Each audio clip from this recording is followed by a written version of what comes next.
Next हमारा topic आ जाता है कि एस्थमा क्या होता है। थर्ड जो कैटेगरी आ जाती है इसकी डिसऑर्डर ऑफ रेस्पिरेटरी सिस्टम्स के हवाले से, जिसमें इस टॉपिक में हम देखते ये हैं कि एस्थमा के काजेस क्या होते हैं, किन चीज़ों की वजह से एस्थमा हो जाता है, कौन कौन सी खुराक लेने से, कौन से ऐसे पार्टिकल्स होते हैं जिनकी वजह से एस्थमा हो जाता है, इसके सिम्टम्स क्या होती हैं और इसका ट्रीटमेंट क्या होता है। तो बढ़ते हैं हम अपने टॉपिक की तरफ कि एस्थमा होता क्या है। अब देखिए एस्थमा जो है वो रियल में एक एलर्जिक कंडीशन आ जाती है, जिसमें क्या हो जाती है, एलर्जी हो जाती है हमारे रेस्पिरेटरी ट्रैक्ट के अंदर, जिसकी वजह से जो है वो एस्थमा की डिजीज हो जाती है। अब हमने इसके अंदर देखना ये है कि रेस्पिरेटरी ट्रैक्ट की कौन सी चीज जो है वो सबसे ज्यादा इसके लिए मुतासिर होती है और जिसके तहत जो है वो डिजीज जो होती है वो जन्म लेती है।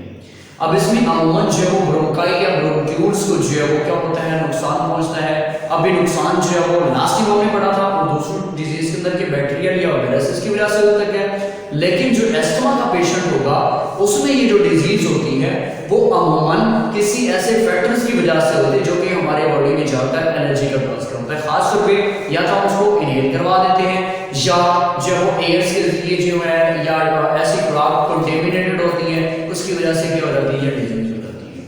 अब हम बढ़ते हैं अपने टॉपिक की तरफ कि इसके काजेस क्या होते हैं, किन चीजों की वजह से जो वो एस्थमा हो जाता है। अब इसमें सबसे पहले कॉजेस इसका आ जाता है कि एलर्जेंस क्या होते हैं, मतलब कि कोई ऐसे पोलन ग्रेन्स, कोई ऐसे फैक्टर्स, कोई ऐसे न्यूट्रिएंट्स जो कि क्या है हमने इनहेल करवा लिए। फॉर एग्जांपल पोलन्स हो गए, सीजनल जैसे कि हो गया पोलन ग्रेन्स हो गए, उनकी वजह से भी जो कंडीशन हो जाती है। या कुछ ऐसी चीजें हमने जो वो खा ली हैं या कोई ऐसी चीजें जो है वो हम लोगों ने क्या कर लिए, स्मेल कर लिया, जैसे परफ्यूम वगैरह हो गए, इत्र वगैरह हो गए। इन चीजों का ज्यादा इस्तेमाल, क्योंकि इन चीजों के अंदर क्या होता है, अल्कोहल होता है। अल्कोहल जो है वो सेंसिटिव होता है एलर्जी वगैरह के हवाले से, जो कि एलर्जी का काज करवा देगा ऐसे पेशेंट्स के अंदर। तो हम इनके अंदर देखते हैं एलर्जिक कंडीशंस के अंदर जितनी भी एलर्जिक एजेंट्स होते हैं वो सारे का सारे क्या काज करवा देते हैं, ब्रोंकोकॉन्स्ट्रिक्शंस करवा देंगे। यानी कि जो ब्रोंकाई या ब्रोंक्यूल्स होती हैं उनको कॉन्ट्रैक्ट करा देंगे, जिनकी अकॉर्डिंग क्या होता है, गैसेस की इनहेलेशन और एक्सहेलेशन जो है वो सही तरीके से नहीं हो सकती, जिसकी वजह से जो सबसे ज्यादा जो कॉमन डिजीज नोट की जाती है, जो कि कॉमन आ जाती है एक, वो आ जाती है एस्थमा के हवाले से, जो उसकी एक स्टेज फर्स्ट स्टेज भी होती है। अब दूसरी आती है नॉन एलर्जेंस। नॉन एलर्जेंस से मुराद वो के जो एलर्जी काज नहीं करवाते लेकिन वो हसास होते हैं, पोलन्स के ऊपर मौसूल होते हैं, जैसे फॉर एग्जांपल फीथर्स हो गए, जानवरों के पर वगैरह हो गए, वोल वगैरह हो गई, ऊन हो गई, या डस्ट वगैरह हो गई, या कोई ऐसे पार्टिकल हो गए जो हम क्या करा लेते हैं अपनी बॉडी के अंदर इनहेल करवा लेते हैं। जब हम उन चीजों को इनहेल करवा देंगे तो हमारे लिए सबसे बड़ा पहला मसला क्या बना देंगे, ये जो हमारे बॉडी के अंदर जो लंग्स होते हैं उनका एक क्लस्टर बना होगा ब्रोंक्यूल्स का। अब देखिए क्लस्टर है जैसे नेट होती है, अगर नेट के पोर्स जो है वो क्लोज हो जाए, वो सीज हो जाए, किसकी वजह से, किसी फैक्टर्स की वजह से, तो वो पेशेंट जो होता है इनहेलेशन और एक्सहेलेशन उसको बहुत ज्यादा मसला बनेगा।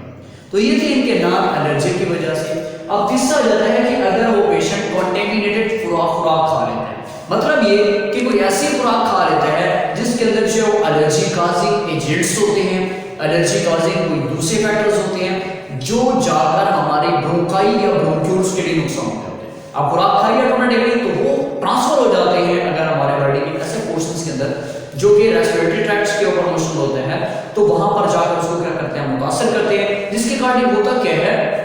इनकी जो ब्रोंकाई या ब्रोंक्यूल्स होती है। अब ब्रोंकाई या ब्रोंक्यूल्स बेसिकली होती कैसे है, अब देखिए जैसे आपने लोहे की जाली देखी होगी, इनके अंदर इसी लिहाज से क्या सेट्स आ जाते हैं, डिविजन्स आ जाती है। अगर ये डिविजन्स कंप्लीट हो जाती है डस्ट की वजह से या किसी इंफेक्शन की वजह से, जिसकी वजह से म्यूकस ज्यादा हो जाता है, तो उसके कारण क्या हो जाती है, ये जो नेट होती है इनके अंदर जो पोर्स होते हैं वो सीज हो जाएंगे, पोर्स बंद हो जाएंगे, जिसके कारण गैसेस की जो है ना तो इनहेलेशन हो सकेगी और ना ही एक्सहेलेशन हो सकेगी।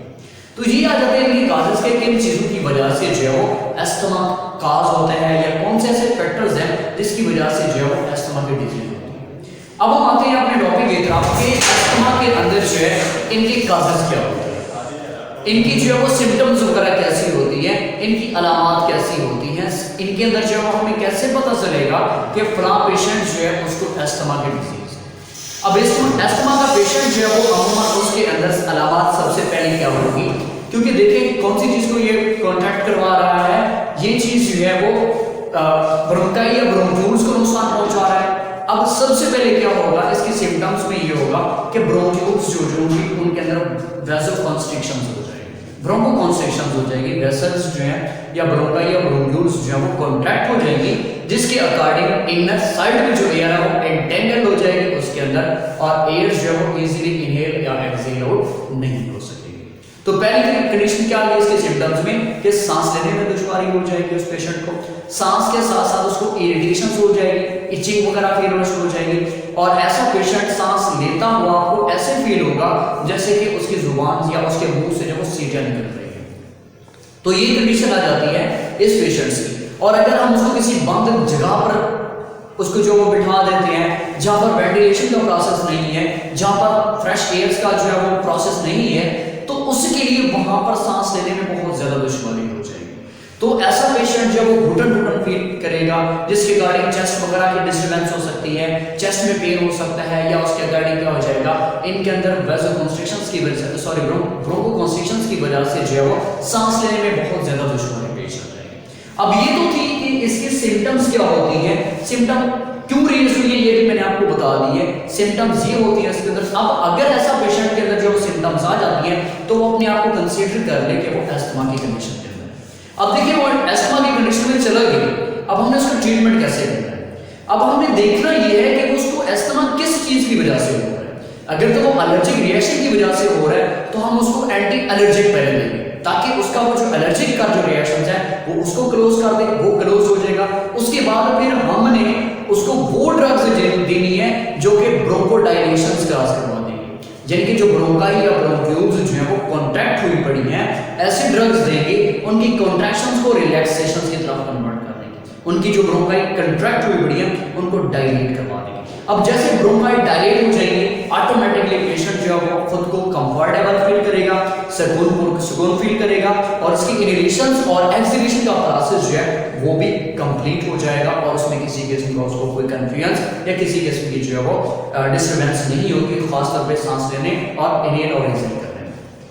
एक तो ये हो गया। दूसरा, अब ये जो ड्रग्स हम उसको इस्तेमाल करेंगे वो अमूमन दी जाती है इनहेलर की सूरत में। अब इनहेलर ऐसे पेशेंट को दिए जाते हैं, उसको जब भी जो है वो सांस का मसला बनता है, हम क्या करते हैं, ब्रोंकोडायलेटर उस इनहेलर के अंदर जो इस्तेमाल करवा लेते हैं उसको, और जैसे वो उसको क्या करेगा, सक करेगा, थ्रू नोज के जरिए इनहेल करवा देगा या माउथ के जरिए उसको इनहेल करवा दिया जाता है, तो वो क्या करती है, उनकी ब्रोंकाई या ब्रोंक्यूल्स जो होती हैं दोबारा वो डायलेट हो जाएंगी, और वो पेशेंट जो है वो कुछ बेटर फील करेगा as compare to the initial stage, पहले की स्टेज। तो ये हमारा टॉपिक था कि अस्थमा क्या होते हैं, इसके रियल काजेस क्या होते हैं, इसके काजेस आ गए तो इसका हम ट्रीटमेंट कैसे करते हैं।